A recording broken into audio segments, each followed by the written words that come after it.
Salut à tous et bienvenue sur Comics de mercredi. C'est mercredi, je reviens à peine de mon comic shop aux US et bien entendu, je vais vous présenter mes achats, que des singles, que des nouveautés bien entendu. Alors cette semaine, elle a été énorme, beaucoup de sorties et encore il y a des titres que je ne suis pas en single mais en album. Je pense à G.I. Joe et tous ces titres-là et d'autres, mais il y avait même là quand même beaucoup de titres. J'ai dû faire des choix, j'en ai 17 à vous présenter, j'en avais 24 sur ma liste donc j'ai dû en écrémer quelques-uns. Malheureusement, il faut rester raisonnable. Donc voilà, des fois on verra si je les achèterai plus tard si je peux parce que tous ne vont pas partir. Voilà, on va voir tout ça, mais en attendant, générique.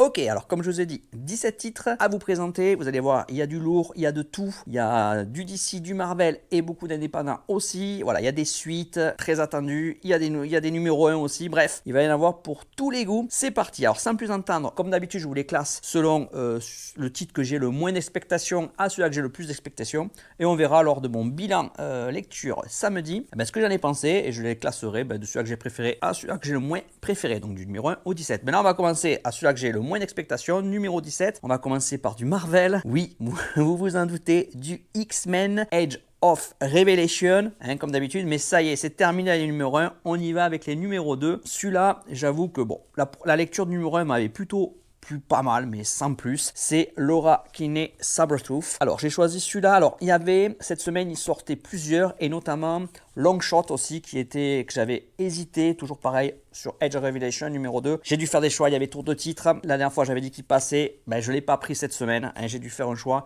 Je le prendrai plus tard. De toute façon, il reste encore des numéros 1. Ils en prennent beaucoup, c'est du Marvel. Voilà, à l'occasion, je le prendrai pour continuer. Mais là, c'était pas dans ma priorité. Donc, je l'ai éliminé, mais j'ai gardé quand même Sabretooth. J'ai hésité entre les deux. Voilà, on va continuer à voir ce qui se passe. Donc, c'est toujours écrit par les mêmes. Schultz, c'est dessiné par Penty. Voilà, donc niveau dessin, ça, c'est correct. C'était pas incroyable. Donc, voilà ce que ça donne. Je vous en parle plus, donc on va suivre un Sabretooth qui est du côté de Revelation, mais qui a donné son fils à sa sœur et son beau-frère, je crois.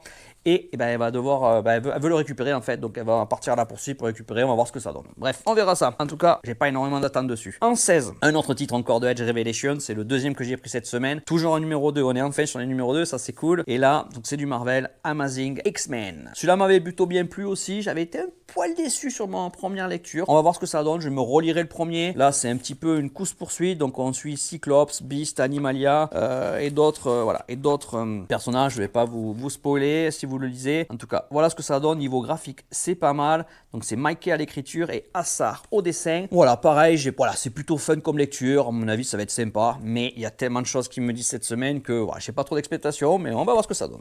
Ensuite, numéro 15, on avance. Alors là, c'est de l'indépendant, c'est un numéro 1 de Matt Cave. Alors, c'est un titre qui est pas extrêmement connu, pas forcément très attendu. C'est Circus Maximus.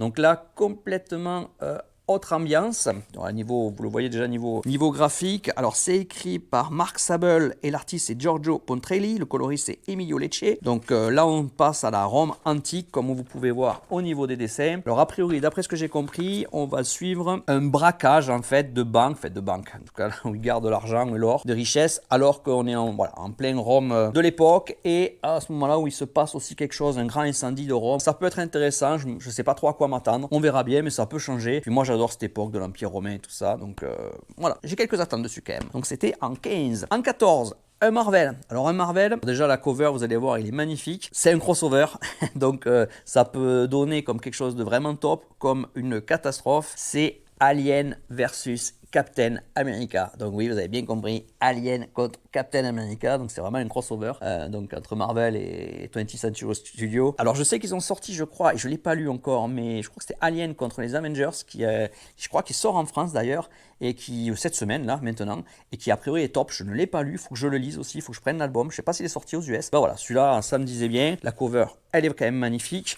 Au dessin, donc ça se passe pendant la Deuxième Guerre mondiale, et a priori les méchants ont découvert les aliens qui vont, ils vont rentrer dans la bataille, a priori côté des méchants automatiquement, j'ai l'impression, des vilains comme on dit. Voilà, niveau graphique, ça m'a l'air plutôt sympathique. Je ne sais pas ce que va donner ce numéro, je suis curieux. tout cas, voilà, moi j'aime bien la série Alien, j'aime bien Captain America. Moi, je me demande ce qu'ils ont fait avec ça. En 13, on avance, on avance. Ça, vous savez, c'est ma, ma Madeleine de Proust, on va dire. C'est mes petites anthologies. Hein. Il y en a tout le temps. Hein. Donc voilà, là c'est Cruel Universe. En plus, c'est un de mes préférés. Donc ça se passe, c'est science-fiction. Donc c'est plein de petites histoires écrites par plein d'équipes. Donc il y en a 3 à chaque fois. Écrits par plein d'équipes, différentes équipes artistiques. Donc c'est plein d'ambiances différentes. Donc là, c'est très science-fiction. Moi, j'aime bien. C'est tout le temps un petit peu horrifique souvent. Voilà, pas toujours, mais très souvent. Voilà, les covers sont magnifiques. Moi, j'adore ces covers. Je sais pas ce que vous en pensez. Voilà, donc c'est vraiment des ambiances différentes. Donc il y a un peu de tout et souvent, je suis jamais déçu. Voilà, donc pour ceux qui aiment ce genre d'anthologie, voilà, c'est toujours. Moi j'aime beaucoup, c'est vraiment très très sympa. Je pense pas que ça vient en France, hein. Je sais qu'il y a les Hello Darkness aussi qui sont vraiment bien à voir, mais moi c'est une lecture que j'adore. Ça va se trouver, sera beaucoup mieux classé. Allez, on perd pas de temps, en numéro 12. Et là on va, surprise, chez une maison d'édition jeune et que j'aime beaucoup, vous le voyez chaque semaine, Ignition Presse, qui nous ressortent encore un numéro 1 qui s'appelle No Place. Là c'est pareil, moi j'aime beaucoup la cover. Donc là, c'est écrit par Tim Seeley et dessiné par Stefano Simeone, Simone, je ne sais pas. Bref, là, on va être un petit peu dans du fantastique cette fois-ci. Alors, niveau dessin, voilà, c'est particulier. Alors, est-ce que ça va bien aller avec le titre? Je sais pas. C'est un petit peu, je crois que, si j'ai bien compris, cette jeune fille revient d'un autre monde, un petit peu comme Alice au Pays des Merveilles ou Narnia, les choses comme ça. Et elle revient dans le monde réel, sauf que, a priori, il y aurait une menace ou quoi que ce soit, sauf que personne, bien sûr, croit qu'elle est allée dans ce monde-là. Donc voilà, ça a l'air quelque chose comme ça. Je vous en dirai plus à la lecture. J'en ai pas beaucoup plus. Ça a l'air particulier. Le dessin a l'air bien sympa. J'ai jamais été déçu encore à cette maison d'édition qui sort en ce moment pas mal de nouvelles séries, hein. Donc je pense que je devrais plutôt me plaire celle-là, on va voir. En numéro 11, on continue. En numéro 11, alors là on part chez Dark Horse, et là encore un numéro 1, une nouveauté. Chaque semaine, hein, vous le savez, il y a énormément de nouveautés. Alors parce que des fois, hein, voilà, ça peut être beaucoup d'histoires en 4 ou en 6 numéros, hein, qui vont finir après un album, qui vont pas forcément avoir de suite. Donc là, on part science-fiction, j'aime bien ma science-fiction, Space Scouts, voilà. Donc là pareil, alors très joli cover aussi. Alors là comme vous le voyez c'est un oversize, donc c'est une plus grande taille qu'un comics on va dire classique, voilà. Alors là, c'est un titre de science-fiction. A priori, cette jeune-là est partie dans un tournoi, on va dire, interplanétaire pour être scouts. Sauf que ça se passe pas comme prévu et en fait, ça se transforme en battle royale entre tous les jeunes. Donc, je sais pas exactement pourquoi. Donc, voilà, ça m'a l'air, ça a l'air un petit peu classique à la lecture. Mais voilà, déjà, le dessin ne l'est pas. Le comic, c'est quand même vraiment joli. Moi, j'aime bien ce type de dessin aussi. Hein, ça peut aller avec l'ambiance. Voilà, je vais vous montrer quelques trucs, hein, sans spoiler. J'ai pas lu non plus. Voilà, donc on va voir ce que ça donne. Ah, regardez la cover, très très belle, voilà. Mais j'ai pas mal d'espoir sur celui-là. Allez, on rentre dans le top 10 et c'est parti avec le numéro 10. On va chez Marvel, une nouveauté, un numéro 1. Planète She-Hulk. J'ai pris ce titre parce que, bon, déjà c'est un numéro 1, moi j'aime bien tout ce qui est autour de Hulk. Et là, on part sur Sakaar. Vous savez, Sakaar, c'est là où s'est passé le gros run de Pâques, qui est donc Planète Hulk. Donc là, on revient dans ce monde-là. A priori, Hulk a demandé à She-Hulk de s'occuper de la planète pendant 5 jours. Il devait partir, parce que c'est toujours un petit peu la bagarre là-bas. Et il devait revenir après pour garder l'ordre. Sauf qu'au bout de 5 jours, il est pas revenu. Donc voilà, ça a l'air comme ça. Alors c'est écrit par Tiffany Phillips, artiste Aaron Culler et coloriste Sonia Aubach. Alors déjà niveau dessin, alors c'est ce que j'attends de ce genre de titre, hein. C'est quand même très très joli, vraiment vraiment très sympathique. Ouais, je vous donne un peu, c'est vraiment la deuxième page, hein, donc regardez ça, c'est quand même magnifique. Donc ouais, j'ai pas mal d'attentes, j'avais beaucoup aimé moi Planète Hulk, j'avais adoré même, donc j'attends beaucoup de voir ce que ça va donner avec celui-là. Ensuite, en numéro 9, si je me trompe pas, là on part chez DC un petit peu. C'est un titre qu'on n'entend pas énormément parler, mais moi que j'apprécie beaucoup à la lecture, j'ai pas été déçu pour le moment. C'est un Superman, c'est Adventures of Superman, Book of Hell. Ça fait suite à une saga déjà, hein, Warlord. Superman qui est renvoyé des milliers d'années, je crois, dans le futur sur la planète Terre. Donc tout le monde croit à notre temps présent qu'il a disparu. Et voilà, donc il suit les aventures. Je ne vais pas vous en dire plus si vous comptez lire la série. Voilà, c'est toujours très très sympa. Niveau dessin, ça fait le job. Voilà, c'est un titre qui est vraiment très très bon. Je n'attends que du bien encore. Bon, je suis assez sûr que ça va me plaire. En numéro 8, encore une nouveauté. Donc là, ça va être en 5 singles. Ça vient de Oni Press et ça s'appelle Crownsville. Alors là, c'est pareil, un titre assez mystérieux, fantastique, surnaturel, supernaturel. Donc là, on va se rendre dans une ancienne... alors, niveau dessin, alors c'est magnifique, hein, franchement. Donc, c'est écrit par Rodney Barnes et illustré par Elia Bonetti. Vous allez voir ça, je vous donne un petit peu. Alors, il faut aimer ce style, mais c'est très très graphique, c'est très très beau. Donc là, on va se rendre dans une ancienne, je crois que c'est tiré d'une histoire vraie, en tout cas, il faudrait que je fasse quelques recherches, de l'ancien asile où il y avait que des blacks dedans qui étaient gardés aux US. Et en fait, il y a eu des choses qui se sont passées terribles. Et voilà, il y a eu aussi des décès et autres. Et en fait, on va dire, je crois que d'après ce que j'ai compris, ça va être plus ou moins hanté, il va se passer des phénomènes supernaturels. Donc, je sais pas si ça se passe à l'époque ou aujourd'hui, mais voilà, on va voir un petit peu ce qui se passe. C'est un titre qui me tente vraiment. J'aime bien ce genre de titres mystérieux. Les dessins ont l'air superbes. À mon avis, je vais adorer. J'en attends beaucoup. On verra ce que ça donne. Top 7 est là. Il n'y a que du lourd. Le top 7, vous allez voir, c'est que des gros titres. Alors en 7, on part chez DC. Peut-être étonné de le retrouver si bas, mais enfin, il n'est pas si bas quand même. C'est un Absolute Green Lantern numéro 8. Regardez, très très joli. Écrit par Ewing et dessiné par Lindsay. C'est du Green Lantern. Alors, moi, c'est pas ma série absolue préférée des Green Lantern, mais c'est une série que j'adore lire. Elle est très sympa. J'ai pris mon retard ces derniers jours. Si vous me suivez sur Instagram, vous avez vu que j'ai rattrapé mon retard parce que je ne les attendais avant en hardcover. Et maintenant, je récupère tout en single. Honnêtement, ça se lit très facilement, très vite. J'ai beaucoup aimé. J'aime bien Green Lantern. C'est vraiment très sympa. Moins peut-être que Batman, Superman et Wonder Woman, mais ça reste une très très bonne série. Je la préfère à Flash, il me semble. Bon, je vous en parlerai sur notre vidéo. Bref, donc là on va continuer les aventures d'Absolute Green Lantern. Et a priori c'est un nouvel arc qui commence, donc c'est peut-être le bon moment si vous voulez la découvrir de plonger sur ce numéro 8. Voilà. En 6e, alors un titre qui va peut-être vous surprendre et que vous connaissez pas forcément, sauf si vous avez regardé mes vidéos d'avant. C'est un titre de chez Oni Press, donc c'est de l'indépendant hein, bien entendu. Titre de science-fiction, Skin Police 2, et là c'est le numéro 3, l'issue 3. Alors 2 c'est parce qu'il y a déjà eu, on va dire, un arc sur un album est sorti. Donc là on attaque le deuxième arc, on va dire. Voilà, donc on va suivre toujours ce monde... oula, je peux pas vous montrer ça. C'est écrit par Jordan Thomas et dessiné par Daniel Getty. Franchement, c'est plutôt superbe. Voilà, c'est assez gore, hein, ça se passe dans un futur. Le monde, on n'arrive plus à faire d'enfants. On fait des clones sur le marché noir, bref. Et ces clones, 70% deviennent des tueurs en série, des fous en fait, des assassins incontrôlables. Ils ont une envie meurtrière qui se décuple. Alors pas tous, mais la grande majorité. Et il est mis une police qui doit les retrouver. Malheureusement, voilà. Plus ou moins les faire disparaître, c'est terrible. Donc là on voit un petit peu ce monde assez, voilà, c'est un monde pourri, c'est vraiment la science-fiction dystopique. Donc voilà, moi j'adore, très très bonne lecture, je me suis régalé à chaque fois.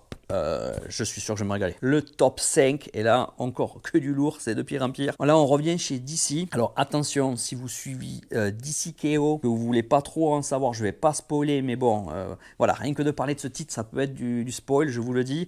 Donc voilà, vous avez le temps de stopper et juste de revenir juste après au 4e, parce que ça va concerner DC KO et un personnage important. Bref, vous êtes prêts ? Allez, je vous le montre. Attention, vous êtes prévenus, je mettrai spoil dessus. Hop là, du DC KO Night Fight. Donc, vous voyez, là, on va être centré sur Batman. Voilà, je spoil pas, mais dans DC KO, au premier issue, il s'est passé quelque chose d'assez important qui fait que Batman va se retrouver avec sa propre mini-série en 4 numéros et on va suivre ce qu'il est devenu. Alors, je vais essayer de, voilà, je vais pas vous spoiler. Alors, c'est quand même dessiné par Dan Mora et écrit par Joshua Williamson. Belle équipe. Voilà, je vous en montre pas plus. Voilà où on est. Voilà, niveau graphique, c'est très très beau. Un titre qui est très attendu par moi, mais pas par tout le monde. Beaucoup de fans de DC sont attendus, sûrement vous aussi si vous suivez. Bref, je vous en dis ce qu'il en vaut, mais c'est, voilà, bien sûr, c'est un titre que j'attendais beaucoup. En 4, alors là on repart sur de l'indépendant, un titre que je vous ai présenté sur une vidéo, je vous y renvoie au cas où j'y pense à vous la mettre, sur des titres indépendants, nouveautés à ne pas manquer, il en faisait partie, c'est de Bad Idea, c'est Planet Death. Franchement, le numéro 2 est là. Ça, c'est vraiment leur niveau. Alors déjà, niveau qualité, ils sont top. Hein. Voilà, ils sont vraiment... La couverture, c'est pas du rigide, mais c'est pas du souple, c'est du bon souple. Et les pages, c'est vraiment une très très belle page. Donc voilà, alors là, c'est de la science-fiction et tout ça. Lui est envoyé avec son unité et toute une armée pour aller détruire sur une planète des ennemis qui sont voilà, assez puissants. Pensez une victoire facile et ça se passe pas du tout comme prévu. C'est une catastrophe même et c'est la galère totale. Et le premier numéro, c'était du Five peste, ça allait à fond la caisse de l'action. C'était super bien fait, un régal à lire, ça se lit très vite, donc j'attends beaucoup. J'avais vraiment adoré le numéro 1. Eux aussi, Lady A, ils font de très très bonnes séries en indépendant, c'est génial, j'espère que ça arrivera en France. Pour le moment, ça commence très bien. Allez, il en reste 3, les 3, alors là, 3. Vous allez voir ça. On commence par DC, par Matt Fraction et Jimenez au dessin. Vous vous en doutez, le numéro 3 de Batman, très très bon titre. Alors je voulais prendre la couverture alternative de Jim Lee, mais sachez qu'a priori elles ont une semaine de retard, elles n'arriveront que mercredi prochain. Donc je pense que si vous l'avez commandé en VO en France sur vos boutiques spécialisées ou pas, je pense qu'elle aura du retard. En tout cas nous, elles ont du retard, il n'y en avait aucune, ça a été a priori annoncé, il y a une semaine de retard a priori. Mais, ok, voilà, bref, en tout cas ça va être la suite. On continue cette série qui est une superbe série, ça a été on recommence un nouveau Batman, enfin voilà, et la version de Fraction et Jimenez, et franchement est top niveau d'essai, moi j'adore. Pour le moment les 2 numéros m'ont pas du tout déçu, c'est très très bon, je vous en dis plus à mon bilan lecture. Numéro 2, on reste sur DC. Alors vous allez sûrement penser que je l'ai mis en premier, enfin, si vous me connaissez ça va peut-être pas vous étonner que je l'ai mis en deuxième, mais c'est un titre que j'adore, je me régale, peut-être un de mes absolus préférés. Peut-être pas, peut-être Batman, peut-être Wonder Man, je sais pas, mais en tout cas, ils sont vraiment resserrés. Vous l'avez deviné, c'était la sortie, une des sorties de la semaine, en tout cas la sortie de la semaine pour la plupart des gens. C'est Absolute Superman numéro 13. Vous avez vu, j'ai pris la couverture alternative. Voilà, je le fais pas souvent, mais voilà, j'adorais cette couverture alternative, surtout par rapport à la principale qui est très très belle aussi. L'avantage avec DC, c'est qu'on a derrière aussi. Donc voilà, hop là, voilà, donc elle est très très belle aussi.